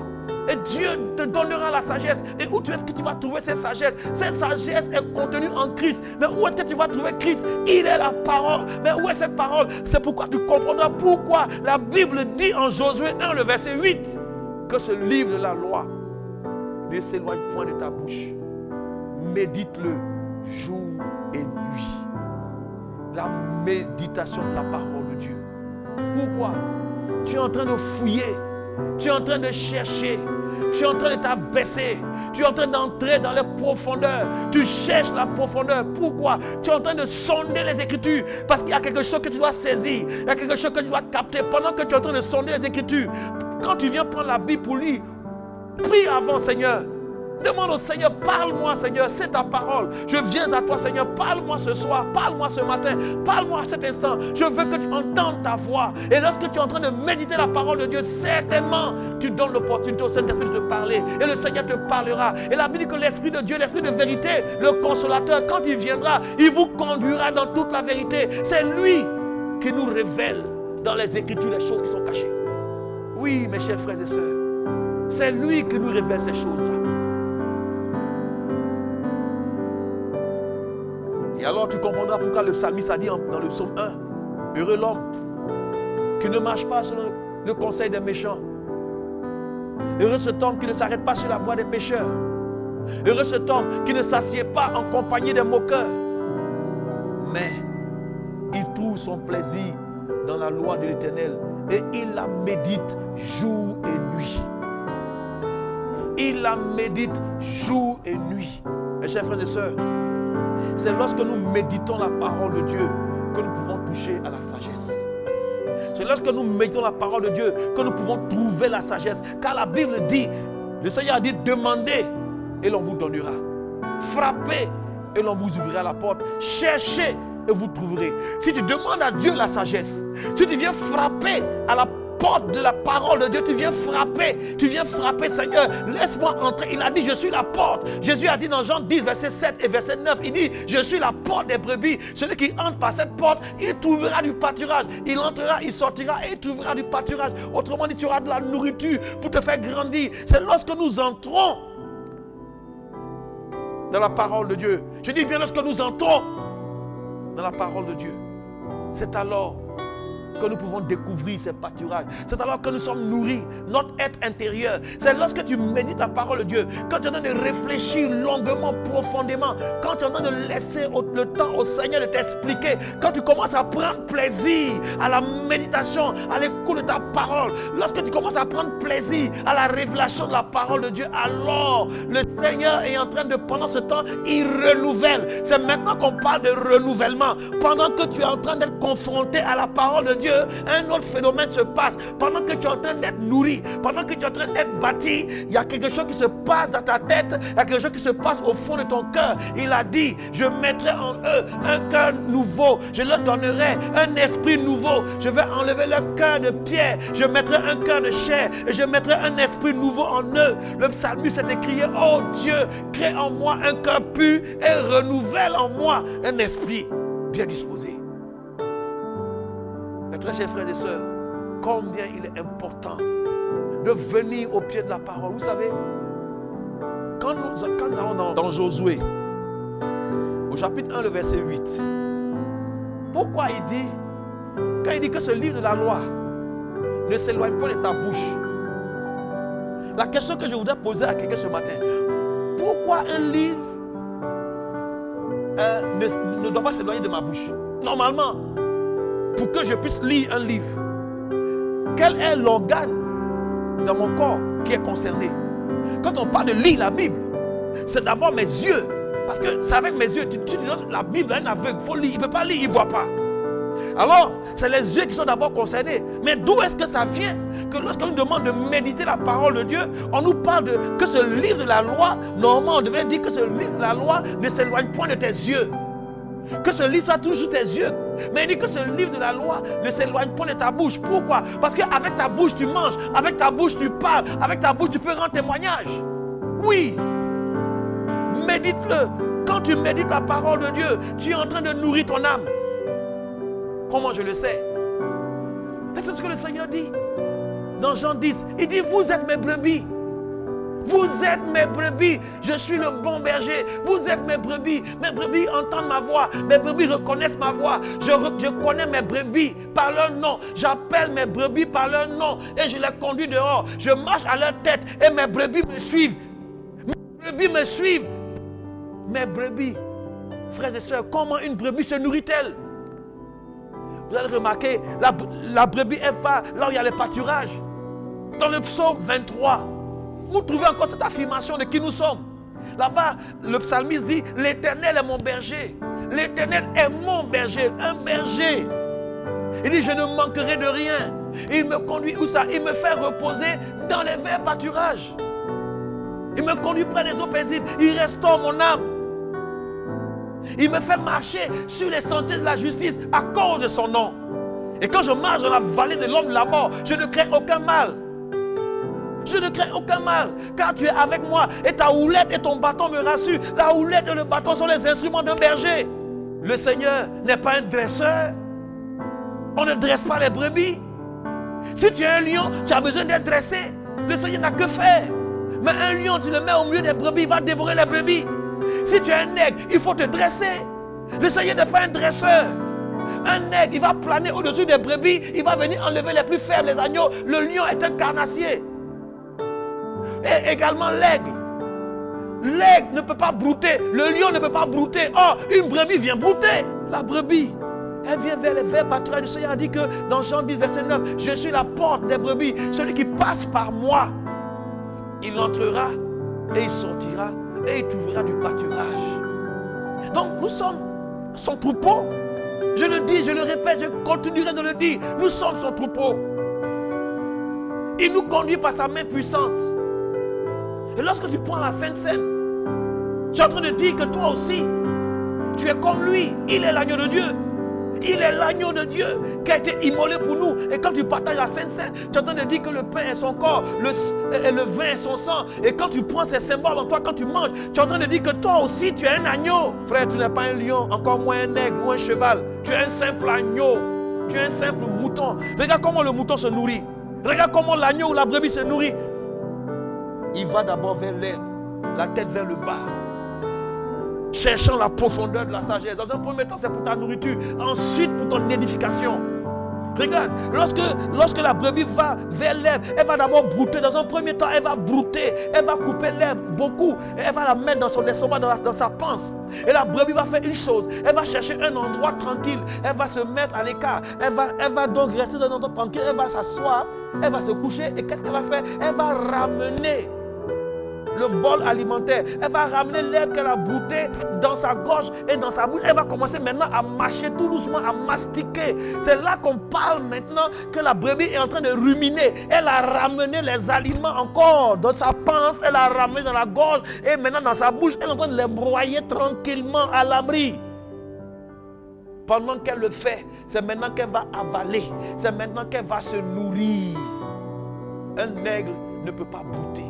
Un lion ne peut pas brouter. Écoute, c'est alors que tu es en train de chercher devant le Seigneur. Prie, Seigneur, parle-moi ce matin, parle-moi ce soir. Seigneur, je viens devant toi. Ta parole est la vérité. Tu as dit que tu es la porte. Je viens frapper à cette porte. Seigneur, ouvre-moi. Tu as dit que je vais trouver du pâturage. Seigneur, laisse-moi trouver cette nourriture. Et Dieu veut le faire pour chacun de ses enfants individuellement. C'est pourquoi il a permis qu'il y ait ce confinement. Dieu veut parler à ses enfants. Il a dit non, mes serviteurs, c'est bon, pasteur, homme de Dieu, prophète, apôtre, et évangéliste et tout ça, enseignant. Vous avez assez parlé à mon peuple, c'est bon comme ça. Ils n'ont qu'à revenir à la maison. Ils n'ont qu'à rester à la maison. Moi-même, je vais leur parler. Depuis ces 1 mois et demi de confinement, qu'est-ce que Dieu t'a dit personnellement, individuellement? Qu'est-ce que tu as reçu de la part du Seigneur? Vous voyez? Des chrétiens qui ne savent pas prier. Des chrétiens qui ne savent pas méditer la parole de Dieu. Des chrétiens qui n'ont aucun plaisir à méditer la parole de Dieu. La seule chose qui t'intéresse, tu veux voir des miracles. Tu veux voir des miracles. Tu veux voir des miracles. La seule chose qui t'intéresse, tu veux voyager. La seule chose qui t'intéresse, tu veux te marier. La seule chose qui t'intéresse, non, je veux être guéri. La seule chose qui t'intéresse, je veux avoir du travail. Mais est cette sagesse qui se trouve en Christ? Cette sagesse est là. Tous les trésors de la sagesse, les richesses de la sagesse et de la science de Dieu sont contenues en Christ. Je voudrais qu'on lise ensemble dans Proverbes chapitre 2. On va lire 3 ou 4 versets. Et ensuite nous allons lire également Proverbes chapitre 4. Proverbes chapitre 2, je vais lire à partir du verset 3.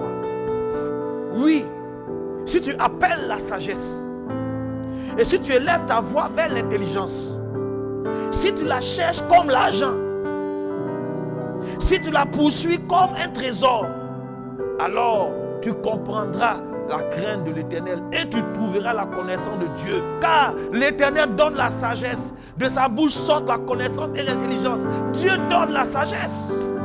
Mais pour donner la sagesse, il faut que tu la désires. Il faut que tu la poursuives. Il faut que tu la recherches. Dieu ne va pas donner sa sagesse comme ça à n'importe qui. Dieu donne sa sagesse à ceux qui le lui demandent.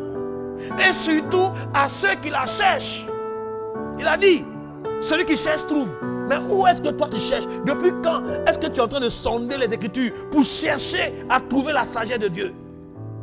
L'intelligence que Dieu donne se trouve dans la sagesse. Elle se trouve dans la parole de Dieu. Viens chercher.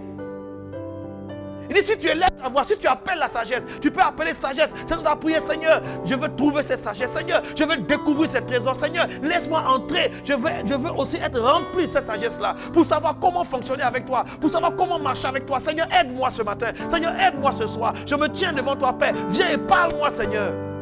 Il dit, si tu cherches la sagesse comme l'argent, Tu sais chercher l'argent? Des gens se lèvent le matin, ils vont chercher l'argent.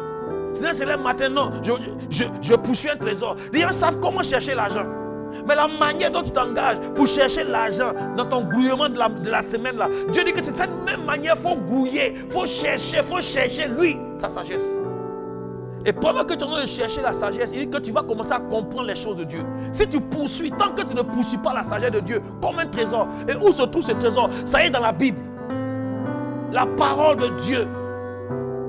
Il dit, heureux l'homme qui ne marche pas sur le conseil des méchants, qui ne s'assied pas en compagnie des moqueurs, mais qui trouve son plaisir dans la loi de l'Éternel et qui la médite jour et nuit. À quel moment tu prends plaisir à écouter, à chercher, à méditer, à trouver cette sagesse dans la parole de Dieu? Si tu ne trouves pas de plaisir à ça, ça va venir quand? Ça va venir où?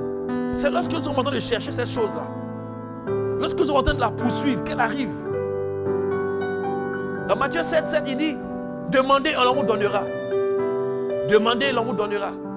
Cherchez, vous trouverez. Frappez et l'on vous ouvrira. Va frapper à la porte de la sagesse. Viens frapper à la porte du Seigneur. Jésus a dit, je suis la porte. La Bible là, c'est la porte. Viens, frappe, Seigneur. Aujourd'hui, je viens frapper, Seigneur. Ouvre-moi. Quand la porte s'ouvre, tu cherches quoi? Je cherche la sagesse. Il dit que celui qui cherche trouve. Et il dit, demande, on te donnera. Seigneur, donne-moi ta sagesse. Nous en avons tellement besoin. Et Proverbe chapitre 4. Lisons à partir du verset 5. Acquiert la sagesse, acquiert l'intelligence. N'oublie pas les paroles de ma bouche et ne t'en détourne pas. Au verset 6, ne l'abandonne pas et elle te gardera. Aime-la et elle te protégera. La sagesse, il dit aime-la, ne l'abandonne pas. Si tu aimes la sagesse de Dieu, elle te protégera. Il dit voici le commencement de la sagesse. Acquiert la sagesse. Et avec tout ce que tu possèdes, acquiert l'intelligence. La Bible nous dit que tout est bien que tu peux avoir. Cherche la sagesse de Dieu et l'intelligence de Dieu. Avec tout ce que tu possèdes. Il dit exalte-la et elle t'élèvera. Elle fera ta gloire si tu l'embrasses. Elle mettra sur ta tête une couronne de grâce. Elle t'ornera d'un magnifique diadème. Vous savez, la sagesse, quand tu as touché la sagesse de Dieu dans ton fonctionnement, quand tu es en train maintenant de fonctionner dans la sagesse de Dieu, quand tu es en train d'opérer avec cette sagesse et l'intelligence de Dieu, tu vas voir que cette sagesse elle-même va te positionner. Plus tu prends de la profondeur, plus tu es en train de t'humilier devant Dieu, tu es en train de t'abaisser devant Dieu, en train de chercher à comprendre les voies de Dieu, les profondeurs de Dieu, tu vas voir que ta manière de faire les choses devient différente, ta manière de fonctionner devient différente, ta manière de réfléchir devient différente, ta manière de penser devient différente. Et c'est ainsi que tu arrives maintenant à ne plus te conformer aux choses de ce monde. C'est comme ça que tu pourras te détacher d'Internet. C'est comme ça que tu pourras avoir des relations véritables avec les autres et non pas des relations virtuelles. C'est comme ça que tu vas te détacher des jeux vidéo.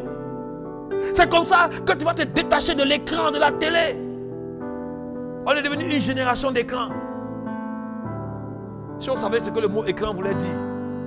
Oui, écran plasma. Ah, c'est sur mon écran. C'est sur mon écran. Écran. Le mot écran là. Le mot écran, sa définition, c'est un obstacle. Le mot écran, c'est un obstacle.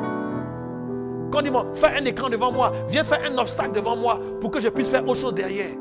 L'écran est comme un bouclier. L'écran est comme un obstacle qui met là. Je viens faire écran entre toi et lui. Je me suis placé comme un écran. D'abord, l'écran signifie d'abord un obstacle. Tous ces écrans qui sont là devant nous, la plupart, leur objectif final, c'est de nous empêcher de voir la gloire de Dieu. C'est de nous détourner vers autre chose. C'est de nous détacher de la présence de Dieu. Tous ces écrans. Écran géant, écran plasma, écran LED. Tous ces écrans qui nous fascinent tellement. Et pourtant la Bible dit, ne vous conformez pas au siècle présent. Si nous continuons, nous devons arriver ou aboutir à une chose. Seigneur, je te demande pardon. Je me repens. Aujourd'hui, ce que je voudrais dire, c'est que nous devons apprendre, mes chers frères et sœurs, à chercher la sagesse. Elle se trouve en Jésus-Christ. C'est lui qui a été fait pour nous, sagesse. C'est lui, le mystère de Dieu, dans lequel mystère se trouvent cachés tous les trésors de la sagesse et de la science. Et c'est en lui que se trouvent, n'est-ce pas, des profondeurs de la richesse, de la sagesse de Dieu. En lui, Jésus. Et le Seigneur dit dans sa parole, demandez et l'on vous donnera. Il ne s'agit plus pour toi de demander simplement à avoir de l'argent, à voyager, à avoir la santé. Demande aussi à Dieu de lui communiquer sa sagesse. Demande à Dieu, Seigneur, communique-moi ta sagesse. Demande à Dieu, Seigneur, donne-moi ta sagesse. Il est bon maintenant que tu apprennes maintenant à venir frapper à la porte du Seigneur. Je viens devant toi, Seigneur. Jésus l'a dit, je le répète encore, Matthieu chapitre 10, le verset 7 et le verset 9. Je suis la porte des brebis. Il est cette porte à laquelle nous ne venons pas frapper. Et lorsque tu viens vers le Seigneur de cette manière, cherchant cette sagesse, tu es en train de développer une intimité avec lui. Oui, tu développes avec le Seigneur une telle intimité que chaque fois que tu entres, tu vas voir, tu découvres, tu es émerveillé. Même la caverne d'Ali Baba, c'est rien du tout. Les trésors qui sont enfouis dans la sagesse, dans la parole de Dieu, les révélations qui sont dedans, c'est extraordinaire. Il y a des choses que tu ne connaissais pas, mais quand tu vas commencer à lire, tu vas commencer à découvrir des choses qui vont te booster. Et la Bible le dit dans Romains 10, verset 17. Oh, la foi vient de ce qu'on entend. Et ce qu'on entend vient d'une parole de Christ. Dans la version originale, une parole de Christ. Lorsque tu es en train de méditer la parole de Dieu, tu es confronté au Logos. L'expression générale de la parole de Dieu pour toute l'humanité. Quand Dieu s'adresse au monde entier, c'est le Logos qui est la parole de Dieu. Mais lorsque tu commences à la méditer, alors il y a cette parole qu'on appelle Réma. Cette parole qui prend vie. La chair ne sert de rien. Dans Jean 6, verset 63, la chair ne sert de rien. C'est l'esprit qui vivifie. Les paroles que je vous ai dites sont esprit et vie. Tu commences à avoir une interaction entre toi, la parole de Dieu et l'esprit de Dieu. L'esprit de Dieu vient dans la parole Logos pour rendre une parole vivante à tes yeux. Comme ça, une étincelle, comme ça, une lumière. Quelque chose que tu avais lu, que tu ne comprenais pas. Mais subitement, une compréhension nouvelle. Et quand tu comprends ces choses, ça te fait une telle joie. Tu commences à comprendre et tu te laisses emporter, tu te laisses engouffrer, tu te laisses vraiment, tu commences à pénétrer dans cette parole, tu entres dans cette intimité avec Dieu. Et un voyage peut commencer au travers des Écritures. Une vie nouvelle. Des fois, tu es tellement profité, tu es tellement emporté que tu ne vois même plus le temps passer. Il y a des moments où c'est tellement captivant que tu ne peux plus lire autre chose que ça. Et tellement ça te booste, tu commences à écrire. Tout ce que tu comprends, tu commences à écrire. Et il n'y a personne qui t'instruit. Toi, tu te poses des questions, mais d'où ça vient? Mais ça est dans ta pensée. La vie que nous avons reçue, la pensée de Christ. Ces choses-là arrivent. L'Esprit de Dieu t'enseigne. L'Esprit de Dieu t'instruit. C'est ça l'onction. Viens nous instruire. L'onction que nous avons reçue de lui nous instruit, nous enseigne. Dit la Bible. C'est Jean qui l'écrit, 1 Jean, chapitre 2, à partir du verset 21-23. Son onction nous enseigne toutes choses. Et nous devons demeurer dans cet enseignement, car son onction est vraie, cet enseignement est vrai. Il nous instruit. Et alors, quand tu reçois ces choses-là, ça augmente ta foi. Voici ce que Dieu m'a montré, voici ce que j'ai reçu. Et tu as tellement à dire, et tu peux aller voir maintenant un aîné, un pasteur, voir ce que j'ai reçu, qu'est-ce que ça veut dire. Et on peut t'aider. Et tu comprendras derrière, dans les Écritures, voici comment Dieu te conduit. Et tu vas commencer à voir, mais il faut que je cherche. Tu vas commencer à avoir une Bible, une deuxième Bible, une autre version de la Bible, 3 ou 4 Bibles. Tu vas commencer à être quelqu'un qui fouille, quelqu'un qui cherche. Oui, celui qui cherche trouve. À quel moment es-tu en train de chercher? Qu'as-tu trouvé? Qu'as-tu découvert depuis que tu es converti? Autrement dit, il y a des personnes qui vont te mettre là. Viens, exhorte, viens pas, dis quelque chose. Tu n'as rien à dire. Parce que tu es sec. Mais si on te touche comme ça, on t'active sur un tel jeu vidéo, si on t'active comme ça, sur une telle théorie de management, si on t'active ici, sur un tel procédé, sur une telle procédure, oh, là tu as des choses à dire. Mais toi qui es enfant de Dieu, si on te pose des questions sur le Seigneur, tu n'as rien à dire. Ou si tu prends la parole, tu vas commencer à dire ce que l'autre avait dit. Tu vas commencer à dire non, c'est un tel là qui avait dit. Mais et toi, qu'est-ce que tu as reçu personnellement? Et c'est ce que nous recevons de cette manière qui nous bâtit. C'est ça qui nous construit à l'intérieur. C'est ça qui vient transformer. C'est ce mécanisme-là qui vient changer notre manière de réfléchir. C'est ce mécanisme-là que l'Esprit de Dieu utilise pour venir maintenant enlever la vieille outre, pour mettre une outre nouvelle, pour venir enlever ce cœur de pierre, pour mettre un cœur de chair. C'est ce mécanisme-là dans notre être intérieur. Et c'est là que nous sommes bâtis. C'est là que nous sommes construits. À l'image de celui qui nous a créés. C'est là que nous commençons à ressembler au Seigneur Jésus. C'est là que nous commençons à nous détacher des choses de ce monde. C'est là que nous commençons maintenant à nous affectionner aux choses d'en haut, où Christ est assis à la droite de Dieu. C'est à ce moment que nous commençons à comprendre quelles sont les priorités avec Dieu. C'est à ce moment que nous commençons à comprendre que nous ne vivons plus seulement pour les choses de la terre, mais nous vivons aussi pour Dieu. C'est à ce moment-là que tu commences à découvrir ce qu'on appelle la volonté de Dieu. C'est à ce moment-là que tu découvres également la sagesse de Dieu pour amener la volonté de Dieu à se réaliser. Ô profondeur de la richesse de la sagesse de Dieu. En lui sont cachés tous les trésors de la sagesse. Et cette sagesse-là nous permet de fonctionner avec Dieu. Voici donc, frères et sœurs, ce que le Seigneur m'a mis à cœur de partager avec vous ce matin. Et je suis vraiment très heureux de pouvoir le faire. Je voudrais donc que nous puissions élever nos voix vers notre Père et notre Dieu. Nous attacher à sa parole est la chose la plus sage, la plus intelligente que nous puissions faire. Laisser notre cœur être porté vers la vérité est une sagesse qui ne dit pas son nom. Laisser la crainte de Dieu monter en nous. Comme la Bible dit que le commencement de la sagesse, c'est la crainte de l'Éternel. Que ces choses-là puissent monter en toi. Que tu puisses comprendre que désormais, tu ne vis plus pour toi-même. Comme l'apôtre Paul a pu le dire en Galates au chapitre 2, le verset 20. Ce n'est plus moi qui vis, c'est Christ qui vit en moi. Là, on comprendra qu'il y a une personne nouvelle là, sous nos yeux. Ce n'est plus moi qui vis, c'est Christ qui vit en moi. Et cette sagesse, ça s'exprime en moi. Cette sagesse et cette intelligence nouvelle me poussent à poser des actes selon le cœur de Dieu. Et je commence maintenant à être connecté, non plus à Internet, mais je suis connecté au royaume de Dieu. Je suis connecté à l'Esprit de Dieu. Je suis sensible aux choses d'en haut. Alléluia.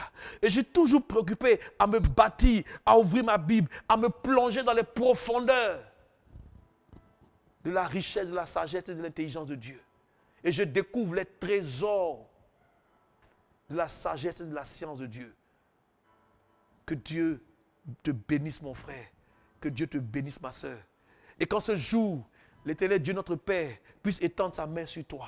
Qu'il trouve au travers de ce message quelqu'un qui a compris l'essentiel pour dire « Oui, Seigneur, je veux cette sagesse. Oui, Seigneur, je veux que tu me donnes cette sagesse. Je veux la découvrir. Je veux désormais la rechercher. Je veux la poursuivre. » Si après cette prédication, il y a des hommes ou des femmes qui veulent s'engager à poursuivre la sagesse, à la rechercher, comme on cherche l'argent, comme on cherche un trésor, alors j'aurai atteint mon but au travers de cette parole.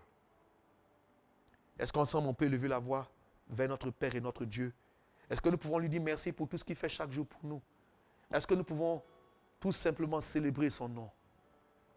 Père éternel, Dieu Tout-Puissant et très haut, je veux te dire merci. Je veux te rendre grâce, je veux te célébrer. Je veux glorifier ton nom parce que tu es Dieu. Dans les cieux, sur la terre, plus bas que la terre, il n'y a point d'autre Dieu qui soit comparable à toi. Seigneur, voici que tu nous appelles à la sagesse.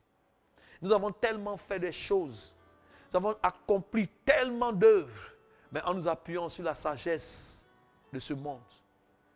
Cette sagesse de ce monde qui nous a poussés à nous conformer au siècle présent. Seigneur, aide-nous, je te prie au nom de Jésus. Aide-nous, Seigneur, je t'en supplie, Père. Ton esprit, par ta main puissante, viens au secours de tes enfants que nous sommes. Afin que, Père, nous puissions nous détourner de la sagesse de cette terre. Que nous puissions nous détourner de ce siècle présent. Ne pas nous conformer au siècle présent. Ne pas fonctionner, Seigneur, dans les paradigmes de ce siècle présent. Ne pas fonctionner, Seigneur, selon le système de pensée de ce monde. Mais donne-nous, Seigneur, de comprendre ces choses nouvelles, ces choses que toi, tu as en réserve pour nous. Et que tu nous communiques par ta sagesse, qui premièrement est pure, conciliante, pacifique, modérée, exempte de toute duplicité et toute hypocrisie. Elle est pleine de bons fruits. Cette sagesse nous amène à découvrir ta volonté et à mettre en pratique ces œuvres que tu as à l'avance préparées. Et ainsi, Seigneur, ton nom est glorifié et nous devenons tes partenaires, nous devenons tes alliés pour amener tes buts à s'accomplir sur cette terre. Père, je crie à toi ce matin au nom de Jésus. Aide-nous, ô grand Dieu.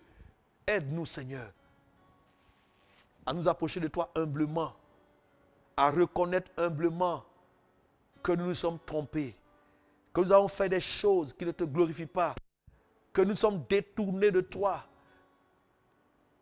Aide-nous à revenir vers toi. Aide-nous à nous repentir, Seigneur, au nom de Jésus. Que toute la gloire te revienne. Merci, Seigneur. Amen. Que Dieu vous bénisse. Passez un très bon dimanche. Et tu vois donc, encore une fois, merci de t'être connecté. Merci de nous avoir rejoints sur cette plateforme. Je prie que tu deviennes sage. De la sagesse qui vient d'en haut. Que tu deviennes intelligent de l'intelligence que Dieu donne. Et que Dieu vous bénisse. Soyez bénis et bien des choses chez vous. Amen.